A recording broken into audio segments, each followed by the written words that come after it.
आज के इस वीडियो में हम कुछ इंपॉर्टेंट पॉइंट्स के बारे में बात करने वाले हैं ओईएस प्रोफाइल के बारे में, मार्केट प्लेस के बारे में, माई वॉलेट के बारे में, ईमेल मैसेज, ओ कनेक्ट एग्रीमेंट एंड इसके अलावा कुछ और भी इंपॉर्टेंट पॉइंट्स के बारे में हम बात करने वाले हैं। तो सबसे पहले अगर हम ओईएस प्रोफाइल की बात करें तो आप सभी जानते हैं फ्रेंड्स कि कुछ दिनों पहले यानी कि जब एफिलिएट एग्रीमेंट को एक्सेप्ट करने का ऑप्शन दिया गया था, यानी कि 26 जनवरी से हमारा इकोसिस्टम प्रोफाइल में नेशनैलिटी ब्लैंक था और अगर हम उसे एडिट करके सेव करते थे तो रियल टाइम पे सेव तो हो जाता था, लेकिन अगेन अगर हम इकोसिस्टम को लॉग आउट करके लॉगिन करके और इकोसिस्टम प्रोफाइल को चेक करते थे तो वहां पर नेशनैलिटी अगेन ब्लैंक हो जाता था। लेकिन अभी मैं आपको बताना चाहता हूं फ्रेंड्स, मुझे उम्मीद है कि आपने एडिट कर लिया होगा, लेकिन अगर आपने अभी तक एडिट नहीं किया है तो अपना इकोसिस्टम लॉगिन करके इकोसिस्टम प्रोफाइल में जाकर नेशनैलिटी को आप लोग अगेन सेलेक्ट कर लीजिए, यानी कि एडिट करके सेव कर दीजिए। सेव करने के बाद अगेन आप जब कभी भी इकोसिस्टम प्रोफाइल को चेक करेंगे तो आपका नेशनैलिटी आपको दिखेगा,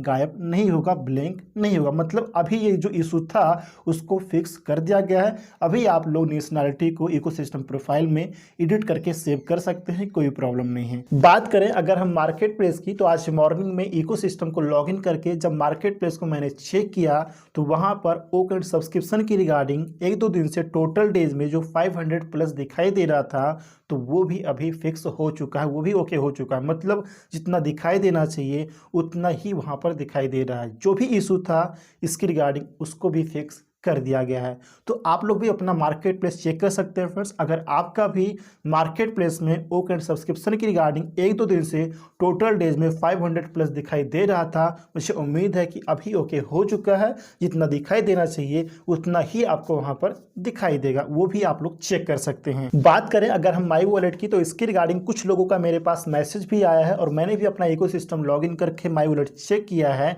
तो जिन्होंने विड्रॉल की रिक्वेस्ट की हुई है ऐसे लोग अगर सिस्टम को लॉगिन करके माई वॉलेट में जाकर विड्रॉ ट्रांजैक्शंस का डिटेल्स चेक करते हैं तो आप सभी को पता होगा वहां पर विड्रॉ ट्रांजैक्शंस का जो डिटेल्स होता है तो वहां पर एक ऑप्शन होता है लास्ट में कमेंट का।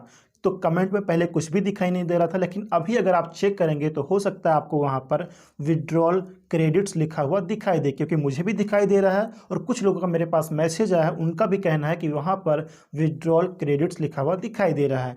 तो इससे हमें घबराने की जरूरत नहीं फ्रेंड्स, ये हमारे लिए इंपॉर्टेंट नहीं है। हमारे लिए इंपॉर्टेंट ये है कि वहां पर स्टेटस क्या दिखाई दे रहा है, और अगर आप स्टेटस चेक करेंगे तो स्टेटस वहां पर पेंडिंग ही दिखाई दे रहा है। मेरा भी दिखाई दे रहा है, उम्मीद है कि आपका भी पेंडिंग ही दिखाई दे रहा होगा। तो हमें यहाँ पर अपने स्टेटस का ध्यान रखना है। बाकी इसके अलावा अगर विड्रॉल की रिगार्डिंग कुछ और अपडेट होगा तो वो हमें ऑन पासिव की तरफ से प्रोवाइड कर दिया जाएगा।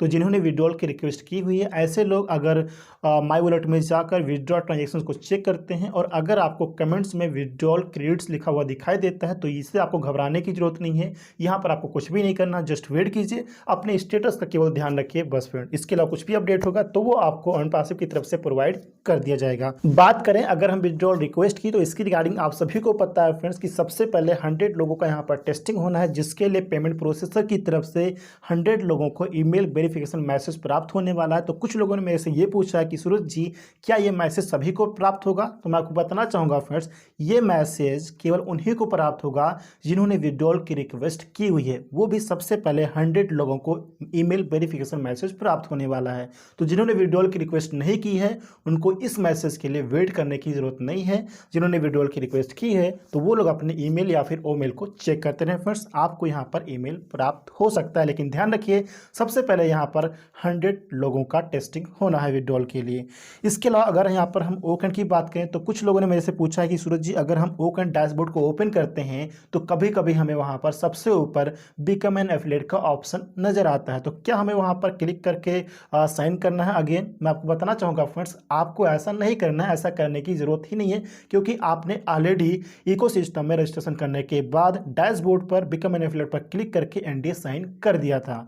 तो अगर किसी को ओकेंड डैशबोर्ड ओपन करने पर कभी कभी यहाँ पर ऑटोमेटिक बिकम एन एफिलिएट का ऑप्शन नजर आता है तो उससे आपको घबराने की ज़रूरत नहीं है। जस्ट अपने पेज को, उसी पेज को आप रिफ्रेश कर दीजिए। एक बार रिफ्रेश करने से या फिर 2 बार रिफ्रेश करने से बिकम एन एफिलिएट का ऑप्शन गायब हो जाएगा और सब कुछ वहाँ पर ओके हो जाएगा। अगेन आप वहाँ पर अपना वेबिनार लिंक आप क्रिएट कर सकते हैं या फिर जो भी आप करना चाहें वहाँ पर आप लोग कर सकते हैं। तो अगर किसी को ओकन डैशबोर्ड ओपन करने पर बिकम एन एफिलिएट का ऑप्शन नजर आए तो उस पेज को आप लोग रिफ्रेश कर दिया कीजिए। रिफ्रेश करने से वो पेज ऑटोमेटिक ओके हो जाएगा और बिकम एन एफिलिएट का ऑप्शन भी ऑटोमेटिक गायब हो जाएगा। बात करें अगर हम एफिलिएट एग्रीमेंट की, तो कुछ लोगों ने मेरे से पूछा है कि Suraj ji OS NDA and OS affiliate agreement में क्या अंतर है, क्योंकि जब हमने रजिस्ट्रेशन किया था इकोसिस्टम में तो उस समय अपना एनडीए भी साइन किया था और अभी रिसेंटली हम सभी ने यहाँ पर एफिलिएट एग्रीमेंट को भी एक्सेप्ट किया है। तो मैं आपको बताना चाहूँगा फ्रेंड्स कि जब हमने एनडीए साइन किया था तो वो इकोसिस्टम को यूज़ करने के रिगार्डिंग टर्म्स एंड कंडीशंस के बारे में बताया गया था